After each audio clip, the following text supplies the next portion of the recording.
Muy buenas a todos y bienvenidos un día más a la cadena de bloques. Y hoy vamos a tratar un tema interesante porque estaba yo pensando qué temas quedan por tratar, ¿no? ¿Qué cosas puedo hablar sobre Bitcoin? ¿Qué cosas puedo hablar sobre criptomonedas? ¿Qué cosas puedo hablar sobre economía que sean interesantes?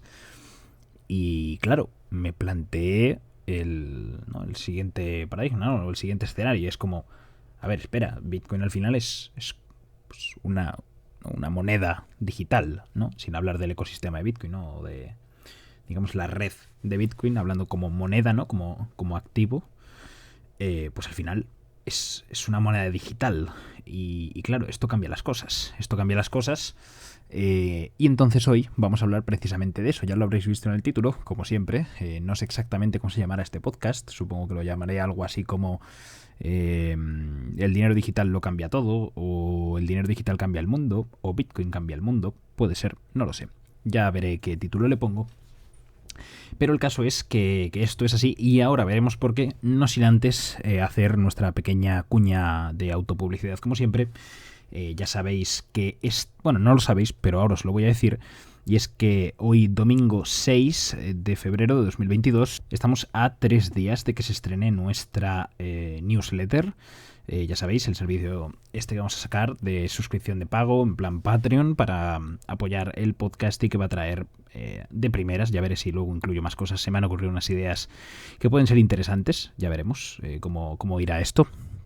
Pero en principio, ya sabéis, la suscripción al podcast que viene con esa newsletter una vez cada 2 semanas, es decir, 2 veces al mes, que creo que puede ser de lo más interesante. Este miércoles, en el podcast de este miércoles, anunciaré todo y a partir de ese día ya estará disponible para aquellos que queráis apoyarlo. A los que, por lo que sea, no optéis por esta opción, pues obviamente siempre es más que de agradecer, y cuando lo hacéis, pues a mí me ayuda mucho el que compartáis el contenido, ya sabéis, tanto por Twitter, dándolo difusión, etcétera, o preguntándome a mí en @lacadena_bloques, ya sabéis que por ahí me tenéis en Twitter, tanto como pues los que escuchéis en Apple Podcast, los que escuchéis en iVoox, los que escuchéis en cualquier otra plataforma, pues dejar comentarios, compartirlo, dejar vuestros likes, ¿no? Enseñárselo a aquellos que consideréis que sean, pues interesante, ¿no? Porque al final creo que es un contenido interesante y hay ciertos temas que hay gente que, o no sabe, o a lo mejor no ha escuchado o no ha hablado sobre el tema, y decís, oye, pues puede ser interesante que se lo escuche y luego charlamos, ¿no? Así que pues lo dicho, gracias a todos los que apoyáis de cualquiera de todas estas formas. Y dicho todo esto, iniciamos con el podcast de hoy, que como he dicho va a ser sobre esto, sobre que Bitcoin, o ya no solo Bitcoin, sino las monedas digitales cambiarán el mundo o la manera que tenemos de entenderlo. Y es que al final creo que una moneda digital como lo es Bitcoin no vale cualquiera, porque ya sabemos que una CBDC, ¿no? Una moneda de un banco central digital empeora las libertades económicas, o a mi juicio empeora las libertades económicas, pero una moneda digital descentralizada como lo es Bitcoin, pues claro, las mejora, ¿no? Entonces, al final, creo que Bitcoin puede ser la forma más efectiva que el mundo ha visto hasta ahora para aumentar dramáticamente la libertad económica de las personas, de la gente. Y esto, claro, si entendemos esto así, ¿no? Si partimos de esta premisa, las consecuencias de esto son muy interesantes, porque claro, los países de mayor pobreza, ¿no? Los países que están menos desarrollados tienen una libertad nunca antes han tenido para poder salir de esas situaciones y crecer y mejorar la vida de miles de millones de personas en el mundo y acelerar con ello el ritmo de la innovación, ¿no? Ya no solo de la ciencia, de la tecnología, etcétera. O sea, es una rueda virtuosa, un círculo virtuoso. Y es claro, esto lo que nos hace pensar que a lo mejor es como la oportunidad más grande que ha habido hasta ahora para cualquier país, o para cualquier individuo, pero para cualquier país, para colocar como unas capacidades muy fuertes de incrementar los índices de libertad económica. Pero claro, aquí entramos en un primer tema de qué es la libertad económica, ¿no? ¿De qué estamos hablando cuando hablamos de libertad económica? Pues básicamente vamos a tomar libertad económica como cuánto de fácil es para las personas dentro de una sociedad participar en la economía, ¿no? Pues esto tiene como varias líneas de acción, ¿no? Varios factores que podría ser, pues, yo qué sé, lo fácil que es iniciar un negocio, ¿no? Una empresa. Si vives en una sociedad en la que se respeta el derecho de propiedad privada, es decir, si puedes conservar lo que te pertenece, si tienes libre comercio, ¿no? Con otras sociedades, con otras naciones, con otros países,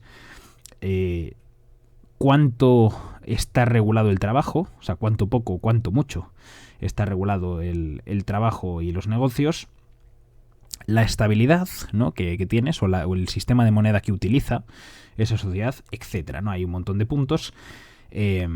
Y para que lo veáis, para que tengáis un ejemplo, ¿no? de países con un alto índice de libertad económica y países con un bajo índice de libertad económica, pues vamos a ver la tabla, ¿no? Del índice de libertades económicas actualizado a 2021. Obviamente hay un montón de organizaciones, ¿no? Hay varias que puntúan y clasifican a los países del mundo según su índice de libertad económica, pero nosotros vamos a tomar los datos que se muestran por la Heritage Foundation y el Wall Street Journal. Datos, como repito, como digo, de 2021. Encabezando la lista, el país más libre económicamente del mundo sería Singapur, seguido de Nueva Zelanda, Australia, Suiza e Irlanda. Este sería el top 5 de países más libres económicamente del mundo. Y ahora nos vamos a los últimos 5, es decir, los últimos 5 países menos libres económicamente, que serían Corea del Norte, Venezuela, Cuba, Sudán o Zimbabue. En principio, entiendo que, claro, que a cualquiera de ustedes les pregunto, ¿no? A los que estáis escuchando este podcast, os pregunto a dónde os apetecería ir más a vivir, a Zimbabue, Sudán, Cuba, Venezuela o Corea del Norte, o a algún país de los que encabeza la lista, como puede ser Singapur, Australia, Suiza, Irlanda, Nueva Zelanda. Y creo que la amplia mayoría, por no decir la totalidad de nosotros, elegiríamos países que pertenecen, ¿no? a la parte alta de la lista y no a la parte baja. Y esto en principio es porque, evidentemente, ya no solo es porque vivas bien ahora en esos países, sino porque si mantienen esa tendencia, pues pueden llegar a aumentar o incrementar un montón este nivel de vida en años futuros. Al final, si vemos una foto de La Habana, de Cuba, en los años 50, y vemos otra foto de La Habana hoy, a 2020, 2021, 2022 ya, pues vemos que, realmente la diferencia en la ciudad, ¿no? En las edificaciones, en el nivel de desarrollo que ha tenido la ciudad, sí, existe, pero no es dramático, mientras que si vemos Hong Kong, por ejemplo, o Singapur en la década de los 50, y vemos a Singapur o Hong Kong hoy, pues vemos que claramente ha pasado de lo que podría ser algo similar a La Habana en el 50 a ser ciudades gigantes llenas de población, con miles de rascacielos, centros financieros muy muy importantes en el mundo, etcétera. Entonces, claro, aquí la idea es por qué es tan importante, ¿no? Esta libertad económica, más allá de las apariencias. Y es que al final hay un montón de datos y una serie de resultados y gráficas que pues digamos que pueden estar o parecen estar bastante correlacionadas con este índice de libertad económica, ¿no? Con cuánto de libre es económicamente una sociedad. Y ya no solo por ejemplo, un mayor ingreso per cápita o una esperanza de vida más alta o un nivel de alfabetización más alto, sino con un montón de otras cosas. Es decir, por ejemplo, los países que encabezan esta lista de libertades económicas son bastante menos propensos a tener guerras y conflictos bélicos, tienen un mayor índice de felicidad autoinformada de los ciudadanos, aunque esto, ya sabemos que podría ser algo de percepción, ¿no? O sea, algo que no es fácil decidir si realmente la gente es más feliz en esas sociedades, pero en principio parece que sí.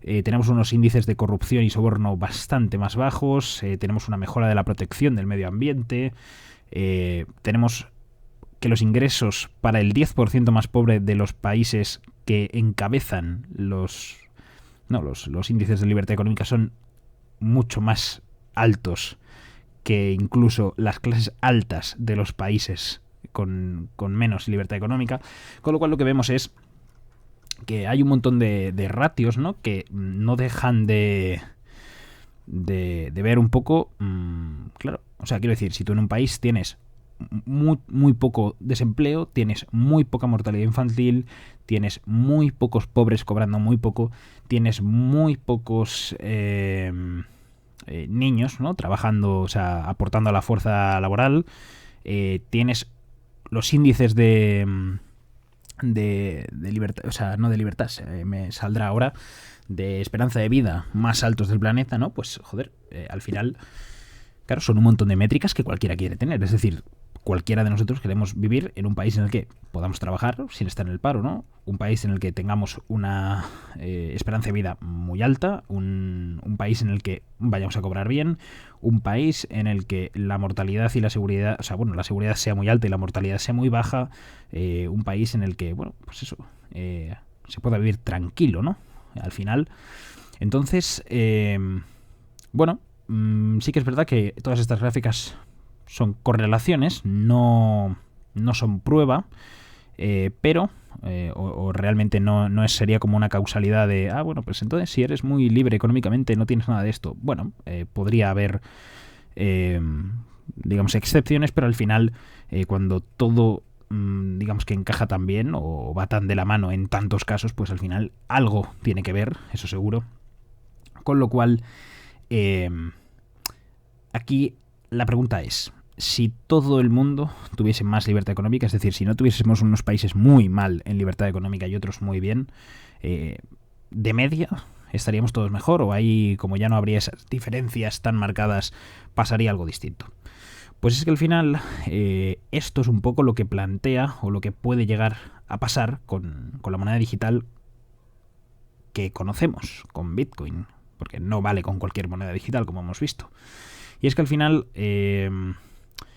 la política económica, estas infraestructuras financieras ¿no? estructuras estatales muy grandes, pues pueden tardar mucho tiempo en cambiar o en ir evolucionando, y que al final incluso, bueno, los últimos 20, 30, 40 años no creo que haya evolucionado demasiado, con lo cual, claro, con los avances tecnológicos que han supuesto, por ejemplo, yo qué sé, el teléfono móvil, ¿no? Los móviles.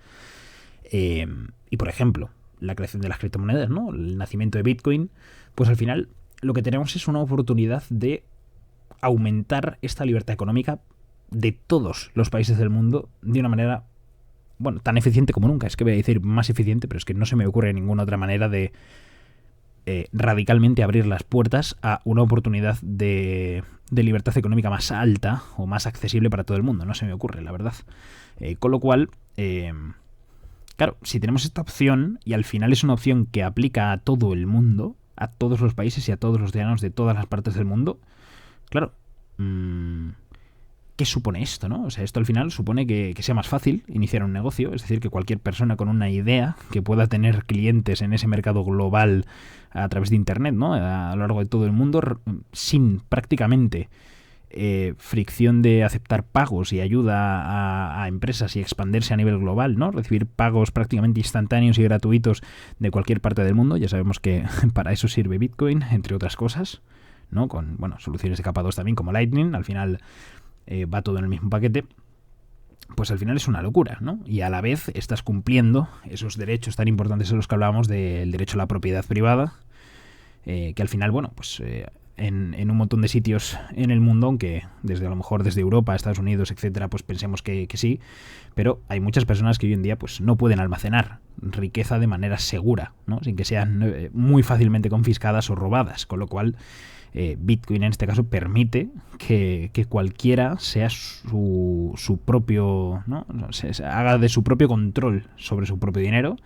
Al final es como bancarizar, o sea, como autobancarizarte, digamos. Es decir, tú no tienes sistema bancario, por ejemplo, pero bueno, no pasa nada porque te autobancarizas tú, digámoslo así. No sé si esa palabra se puede utilizar, pero bueno, la idea sería que tú eres tu propio custodio, eres un individuo soberano, con lo cual no necesitas de terceros, y al final no puede ser confiscado, ¿no? Ese ahorro, esa moneda que tú tienes ahí o esos bienes, con lo cual esto también te ayuda, ¿no? A elevar esa libertad económica que tú tienes. Al final, dándose estas como estas dos primeras condiciones, se da una tercera, y es que estás promoviendo, ¿no? o facilitando el libre comercio y la globalización. Al final, Bitcoin, por ejemplo, se destaca en las transferencias transfronterizas, es decir, no tienes el dinero ni en España, ni en Rusia, ni en Argentina, ni en ningún otro sitio. O sea, es una red global que no depende de dónde estés. Con lo cual, al final esto es un punto muy a favor. Tener préstamos de cualquier parte del mundo, de dinero prestado de cualquier parte del mundo, contratar a alguien para completar un trabajo en cualquier parte del mundo y realizar los pagos sin ningún tipo de no, bueno, claro, es que yo vivo en no sé dónde y entonces para pasarme dinero aquí vas a tener que pasar por no sé dónde. No, te lo envío directamente a tu propia, ¿no? A ese propio banco del que hablábamos, ¿no? Ese autobancarizarte del que hablábamos. Y al final, pues, claro, esto también supone que se pueden dar facilidades, digamos, para la libertad de contratación. Aquí, por ejemplo, voy a hablar un poco de Ethereum, aunque ya sabéis que tengo mis pegas respecto a Ethereum, pero los contratos inteligentes, que también los hay en Bitcoin, tengo algún podcast hablando de ellos, al final reducen ese obstáculo para que las personas como que, celebren acuerdos, ¿no? Es decir, que programen contratos inteligentes que, independientemente de dónde vivan o de dónde estén o de su situación, pues se ejecuten independientemente de todas esas situaciones, y así pues lleven a cabo una función, ya sea una labor de unos pagos a un abogado, unos servicios prestados, etcétera. Y todo esto, claro, hace que los países que lo hacen mal sean castigados. ¿Y a qué me refiero con esto? Si tú tienes un país con un puntuaje bajo en libertades económicas, que podemos suponer también, además, que es un país, como hemos dicho, con unas tasas iba a decir de corrupción, pero bueno, no necesariamente, básicamente de mala gestión, vamos a decir, aunque también puede ir de la mano con la corrupción, pues al final esos países se ven gravemente castigados, porque al final, si tú tienes esa facilidad de llevarte tu riqueza contigo y usarla en un país vecino que está haciendo las cosas mejor, pues al final hace que la economía de todos los países tenga que ser interoperable. Es decir, que la economía de todos los países entre en una competencia más real que nunca, con lo cual el país que mejor lo haga, ¿no? El país que mejor plantee estos escenarios, que más libertades dé, que menos que menos trabas ponga, pues conseguirá, ¿no? que esa gente tenga ese incentivo a ir allí y a generar riqueza allí, y por lo tanto, pues eso es bueno para esa sociedad, ¿no? Para la gente que vive en ese país. Y hablando de como esta migración, ¿no? de países, digamos, malos a países buenos, pues al final reduce la corrupción y el soborno. Es decir, con menos intermediarios, con menos guardianes del dinero de alguien, pues al final, para iniciar un negocio, pues no hay tantos lugares para aplicar presión o ganar favores. Es decir, al final sería simplemente quitar un montón de intermediarios que al final pueden enturbiar estas cosas que muchas veces, pues bueno, resulta que no ayudan en este tipo de cosas. Y a la vez, como última consecuencia de libertad económica de Bitcoin, ¿no? De las monedas digitales, pues al final lo que haces es brindar acceso a monedas estables. Es decir, las monedas digitales, ¿no? Por ejemplo, Bitcoin, se dice que es más volátil que el dólar o el euro en la actualidad, pero al final la volatilidad no es tal. O sea, la volatilidad ha disminuido mucho.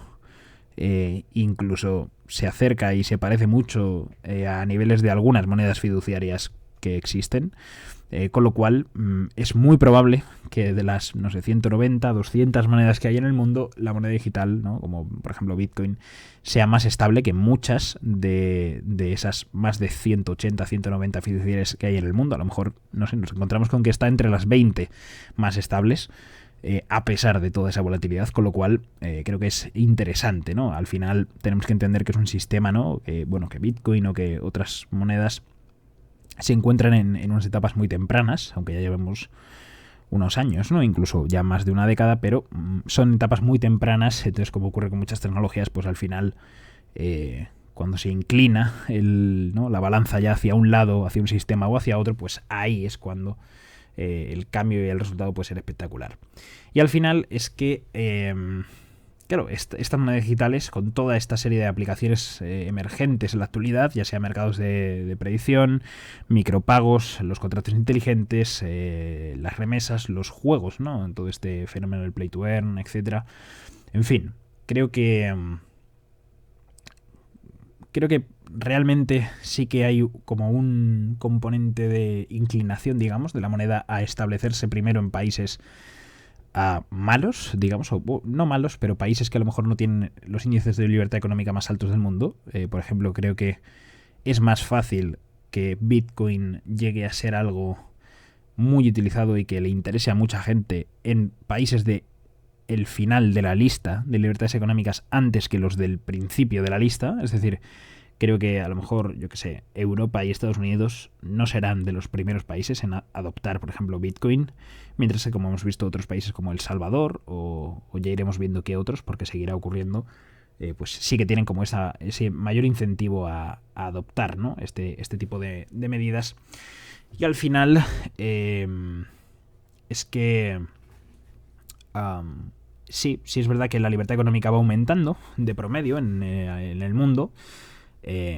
Supongamos que la libertad económica está en un 57%, llegando a un 60%. En estos últimos años ha ido aumentando paulatinamente, pero claro, a lo mejor estamos hablando que desde el 95 hasta ahora, en los años 20, o sea, casi en 25 años, 25-30 años, estamos hablando de que a lo mejor ha aumentado apenas un 10%, no llega. Con lo cual, claro, las cosas van en la dirección correcta, digamos, pero demasiado lentamente, con lo cual creo que realmente con la invención, ¿no?, con esta irrupción de Bitcoin y las monedas digitales, sí que se podrá aumentar drásticamente la libertad económica del mundo, elevándolo pues por encima del 70-75% en los próximos 20 años, aunque claro, aquí ya veremos si realmente los estados cómo se lo toman y cómo van afrontando esto, ¿no? Si hay estados que se resisten a este incremento de libertades económicas, si hay estados que lo favorecen, etcétera, cuántos se van a oponer, cuántos lo van a favorecer, y todo esto, pues al final es uno de los grandes problemas, quiero decir, debates de nuestro tiempo, a la altura de, yo que sé, los típicos debates que suelen tener sobre energías renovables, los que se suelen tener sobre inteligencias artificiales, etcétera. Con lo cual, yo creo que al final, si tenemos esa opción, ¿no?, esa gran opción de crear más libertad económica que nunca en el mundo, pues eso puede ser un gigantesco paquete de estímulos sin tener que imprimir dinero para el mundo y, bueno, hacer todo ese tipo de cosas, ¿no? Derrocar gobiernos corruptos, mejorar la situación de la gente más pobre, reducir las guerras, en fin, acelerar la innovación y el nivel de vida medio de la humanidad, con lo cual creo que todo esto, aunque suene muy grandioso, es algo realista, ¿no? Es algo que creo que es capaz de, como digo, no hacerlo, porque hacerlo ya se hace, sino acelerarlo a niveles mucho más altos de lo que está ahora, con lo cual pues al final todos nosotros tenemos esa posibilidad, ¿no? Ya no está solo en mano de un par de cientos de personas, ¿no?, que puedan tener un impacto fuerte en materia de la libertad económica del mundo, y ahora tenemos ese poder, ¿no?, ese software libre, ¿no?, ese Bitcoin, para que todos nosotros podamos, ¿no?, participar, ¿no?, el que quiera participar de este nuevo sistema y así incrementarnos a nosotros mismos, ¿no? Como decía, esta especie de autobancarizarnos libremente, y así tener pues todas estas propiedades que antes no teníamos, o que por lo menos no teníamos de manera tan fácil o no en todos los sitios del mundo. Y habiendo hablado ya un poco de todo esto, os voy a dejar para que penséis sobre el tema, si realmente creéis que es tal la opción de generar una libertad económica como nunca antes se ha podido generar, o como nunca antes se ha querido generar desde los gobiernos y estados, que también podría ser, y aún así, bueno, pues si es una herramienta tan potente como yo considero que lo es. Espero que os haya gustado, que hayáis aprendido algo. Como he dicho, nos vemos el miércoles con ese anuncio de la newsletter y otro podcast, como no, y nos vemos próximamente en un nuevo pod de la cadena de bloques.